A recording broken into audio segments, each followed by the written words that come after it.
33% महिलांसाठी खासदाराच्या जागा राखीव करा. मग तुम्ही 4-6 महिन्यापूर्वी ते केलं नाही आणि आता तुम्हाला उबग आली. बंगालमधल्या निवडणुका डोळ्यासमोर दिसत आहेत आणि उत्तर भारतामधली भाजपाला मानणाऱ्या राज्यातली लोकप्रतिनिधीची संख्या वाढवायची म्हणून तुम्ही दक्षिण भारतातल्या राज्यांची लोकप्रतिनिधित्व कमी करताय.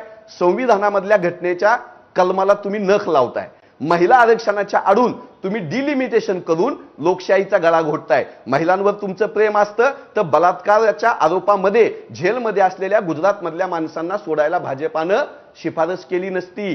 तो जो कोण शिंग म्हणून आहे आमच्या ऑलिम्पिक महिलांवर बलात्कार करणारा त्याला मोदी साहेब संसदेमध्ये मांडीवर घेऊन बसले नसते. आणि माझ्या ज्यावेळेस मणिपूरमध्ये दिंड काढली जात होती त्यावेळेस भाजपाचा मुख्यमंत्री तोंड लपवून बसला नसता. महिला आरक्षण नसताना पंतप्रधान दिलेला माझा पक्ष आहे. महिला आरक्षण नसताना अनेक राज्याचे मुख्यमंत्री दिलेला माझा पक्ष आहे. आज 21 राज्यामध्ये भाजपाचं सरकार आहे. किती महिला मुख्यमंत्री आहेत? हनुमंतजी, तुमचे मुद्दे कळलेले आहेत आणि मी पुन्हा एकदा अधोरेखित करते की यातले काही मुद्दे आम्ही आज लोकसभेमध्ये सुद्धा ऐकलेले आहेत विरोधकांकडनं, पण तरीही सगळं ऐकून घेतलं. आता मी जाते शायना यांच्याकडे.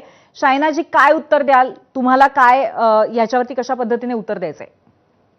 सर्वप्रथम मला हेच सांगायचंय की 27 वर्ष झाले आणि हे 27 वर्ष मध्ये तुम्ही बघितलं तर 1950 मध्ये फक्त 22 महिला सांसद होते.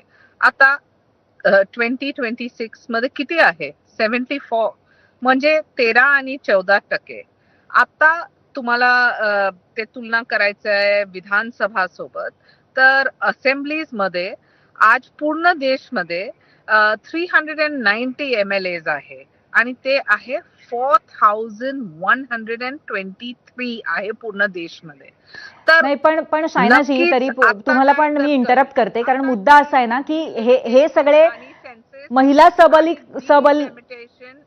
महिलांचं सबलीकरण ह्याच्याबद्दल मला वाटत नाही कोणाला या दोन्ही बाजूंना प्रॉब्लेम नाहीये, पण मुद्दा त्याच्यामध्ये असा आहे की डिलिमिटेशनचा मुद्दा वेगळा ठेवता येऊ शकतो आणि आत्ताच्या परिस्थितीत 33% आरक्षण लागू करता येऊ शकतं. मग ते का नाही होते? हो, पण ऐका मला, बघा, असं नाही की सेन्सस नाही होणार. हे इलेक्शन झालं आणि डिलिमिटेशन आणि सेन्ससचे ते प्रयास तर नक्कीच असणार, कारण ते तुम्हाला करायचं म्हणजे करायचं. लास्ट कधी केलं? 2011 मध्ये, आणि 2दा झालं. तर असं नाही, परंतु आमची जी मांग आहे आणि देशाची महिलांची मांग काय आहे की आम्हाला तुम्ही संधी द्या. जिथे तुम्ही पंचायतला बघितलं तिथे 14 लाख महिला सशक्त आहे आणि तिथे पंचपती आणि हे सगळं इश्यूज ऑफ द पास्ट. एकदा तुम्ही संधी दिलं तर त्यानंतर आम्ही हे सगळं वरती चर्चा नक्कीच करू. आता डिलिमिटेशन मीन्स रीड्रॉइंग लोकसभा आणि असेंब्लीचे कॉन्स्टिट्यूशन्स, त्याच्यावरती पॉप्युलेशन पण बदलते. तर हे एक लॉंग ड्रॉन आउट प्रोसेस आहे. तुम्ही सेन्सस बघितलं तर 1971 मध्ये. बरं शायनाजी, एक वेगळा प्रश्न विचारते तुम्हाला की यापूर्वी जेव्हा नारी शक्ती विधेयक आलेलं होतं तेव्हा विरोधकांनी सुद्धा पाठिंबा दिलेला आहे ते पास करताना, परंतु उद्या जेव्हा डिलिमिटेशनच्या अनुषंगाने व्होटिंग होईल तेव्हा विरोधक तुमच्या बाजूने उभे राहतील का? किंबहुना तसं जरी नाही झालं तरी पण हे विधेयक पास होईल का तुमच्या शक्तीवर सत्ताधाऱ्यांच्या? काय वाटतं तुम्हाला? अगदी एका शब्दात उत्तर द्या. मला काय स्पेक्युलेशन मध्ये नाही जायचं की काय होणार. आम्ही सगळे आहे दिल्लीत आणि आमचे नेता आदरणीय एकनाथजी शिंदे साहेबांनी 100 शिवसैनिक महिलांना इकडे पाठवलं. त्यांनी आज बघितलं की लोकसभा राज्यसभामध्ये कसं चर्चा होते ह्याच्यावरती, आणि हे सीट इन्क्रीजला घेऊन पण मला नाही वाटते की कोणाला काय त्रास होणार, कारण 543 आता झाले, 816 कॅप आहे 850, आणि कदाचित हे जे 273 लोकसभा सीट्स आहेत तिथे 33% आरक्षण, ते एक क्लिअर कट. आता सेन्ससला डिलिंक करायचं आहे तर तुम्ही हे बघा की 2011चे जे सेन्सस डेटा होते. शायनाजी, आपल्याकडे आज खूप कमी वेळ आहे त्यामुळे अगदी पुन्हा एकदा एका शब्दात मी तुम्हाला उत्तर विचारते की ही तीनही विधेयकं पास होतील असं तुम्हाला वाटतं का, हो किंवा नाही? मला उम्मीद आहे की नक्कीच होईल, परंतु जे निर्णय आदरणीय अमित शहाजींनी सांगितलं आज, निर्णय नाही, जे चर्चा केलं ते चर्चावरती काय. ठीक आहे, तुम्हाला आशा आहे हे यातनं स्पष्ट होत आहे. हनुमंतजी, तुम्हाला काय वाटतं? अगदी तुम्ही एका शब्दात उत्तर द्या. जातनिहाय जनगणना टाळायची आहे. SC ST OBC महिलांची संख्या किती आहे हे माहीत नसताना महिला आरक्षण विधेयक आणायचंय. गोरगरिबाच्या, आदिवासी पाड्यावरच्या, दलित वस्तीमधल्या OBC महिलांना सत्तेच्या बाहेर ठेवायचा मोदी सरकारचा हा डाव आहे. याच्या विरोधामध्ये आम्ही असू. छोट्या राज्यांचा आवाज दाबायचा आहे, याच्या विरोधामध्ये आम्ही असू. महिला आरक्षणाला विरोध नाही. 33% महिला आरक्षण ही 3 बिलं बाजूला ठेवून त्यांनी आज लागू करावे असं आमच्या काँग्रेसचं आवाहन आहे. पण मग तीन विधेयकं पास होणार नाहीत असं तुमचा विश्वास आहे? नाहीच झाली पाहिजेत. ते देशाचा गळा घोटणारे आहेत, लोकशाहीचा गळा घोटणारी विधेयक आहेत. त्याच्या विरोधात प्राणपणाने लढू आम्ही. ठीक आहे, ठीक आहे. धन्यवाद, तुम्ही दोघंही आज इथे आलात आणि चर्चा केली त्याबद्दल. धन्यवाद. आता पोल सेंटरला जाऊयात आणि पाहूयात आज महाराष्ट्राने कौल काय दिलेला आहे. आपल्या प्रश्नावरती महाराष्ट्राला काय वाटतंय आपण आता दोन्ही बाजू तर आज लोकसभेतही ऐकलेल्या आहेत. संसदेत आलेली विधेयकं महिला शक्तीसाठी नाहीत तर भाजप शक्तीसाठीच आहेत. संजय राऊतांचा आरोप पटतो का?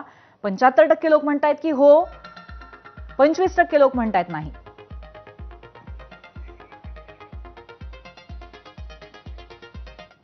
आणि या सगळ्या मुद्द्यावरती आमच्या कार्यकारी संपादक सरिता कौशिक आता काय आपल्याला सांगतात पाहूयात. सरिता.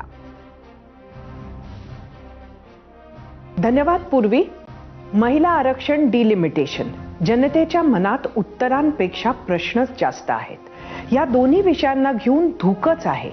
जे होतंय ते खरंच महिलांचे हित साध्य करणार आहे का? जे होतंय ते सत्ताधाऱ्यांचे राजकारण आणि सत्ता पुढेही टिकवून ठेवण्यासाठी मांडलेला पसारा आहे का? महिला आरक्षणाच्या नावाखाली फक्त राजकीय स्वार्थ साधला जातोय का? की विरोधक जनतेचे हित न बघता फक्त विरोध करायचा म्हणून संसदेत विरोध करत आहेत? आम्हाला काही माहिती नाही, आम्हाला काही सांगितल्या जात नाही असं म्हणणारे विरोधक माहितीच्या नावाखाली फेक नॅरेटिव्ह पसरवत आहेत का? एक गोष्ट मात्र नक्की आहे की जनता बुचकळ्यात आहे. हे मुद्दे तुमच्या आमच्या हिताच्या दृष्टीने अत्यंत महत्त्वाचे आहे. जनतेने तरी या राजकारणात ओढल्या जाऊ नये. आज बऱ्याच प्रश्नांची उत्तरं संसदेतील चर्चेत आणि सरकारकडून आलेल्या उत्तरांमधून स्पष्ट होऊ लागली आहेत. गृहमंत्री अमित शहा जे त्यांच्या शब्दात ह्याचे पायलट आहेत, यांनी आज एक आश्वासन दिलंय. अगदी KGच्या मुलाला सुद्धा समजेल इतक्या सोप्या पद्धतीनं मी तुम्हाला उद्या संसदेत हे सगळं गणित कारणे समजावून सांगेन. तुमच्या उज्ज्वल भविष्याचा प्रश्न आहे, त्यामुळे उघडा डोळे, बघा नीट, स्वतः ऐका, समजून घ्या, नाहीतर परत एकदा राजकारण्यांच्या नॅरेटिव्हच्या जाळ्यात अडकाल. पूर्वी. धन्यवाद सरिता. आणि याबरोबरच एक छोटासा ब्रेक घेतोय. लगेच परत येऊ. पाहत रहा ABP माझा.